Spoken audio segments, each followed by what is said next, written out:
Max Grossman here. Can you hear me? We can. Welcome, Dr. Grossman. Okay. Thank you, Judge Samaniego, commissioners, for the opportunity to address item 7 Bravo on today's agenda.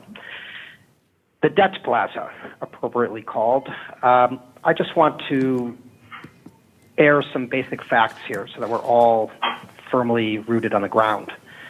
Number one, the future proofing is supposed to cost $43 million, and Capital Improvements Department of the city made it pretty clear at a recent meeting that the city is $18.9 million short, $18.9 million short of funding the $43 million for the future proofing. If you add the design cost to the future proofing, that would be a total of over almost $54 million before you even break ground, before you even begin constructing the Debt Plaza. First thing. Second thing, the Stantec study very clearly showed that the project is $412 million. It doesn't say $207 million. Now, I know that Tracy Yellen and others from the Debt Plaza Foundation, as well as staff in the city of county, have pushed back against this $412 million figure, stating that actually a couple $100 million of that is private development to be built on top of the slab. But that $1.3 million study commissioned to Stantec is very clear. It's a $412 million project. There is no itemized breakdown for private investment.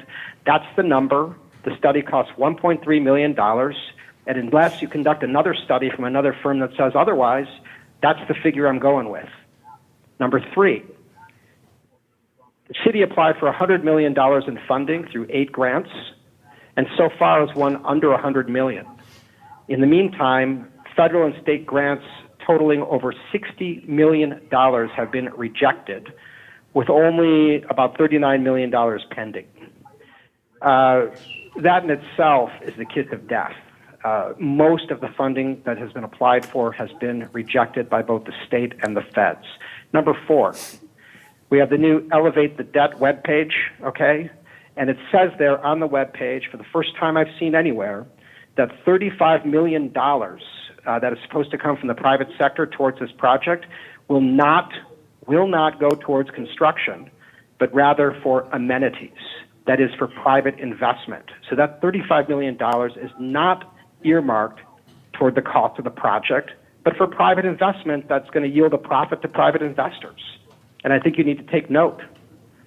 Number 5, in the recent election, talking about the primaries of March 3rd, more than 15,000 Republicans, that's 65% of all GOP voters, rejected any public funding to be spent on this project. And then shortly thereafter, the Democrats at their convention on the east side, 60 of 70 delegates voted against public funding for the Debt Plaza, with the chair of the party, Apodaca, suggesting, can't we do public-private investment? And even that was overruled, as in no public money for this project. Add to that we know that the $7 million a year in M&O that's going to maintain and keep the project under repair, there's no plan for it. In fact, there's no business plan at all for this project. And people are upset. Look, I litigated 6.5 years to stop the arena, okay? And I'm going to tell you that this project is even less popular, with even the political parties taking firm positions on this. The project is beautiful, it's interesting, but unfortunately, it's going to cost public money. All 5 members of this court know that. You know that.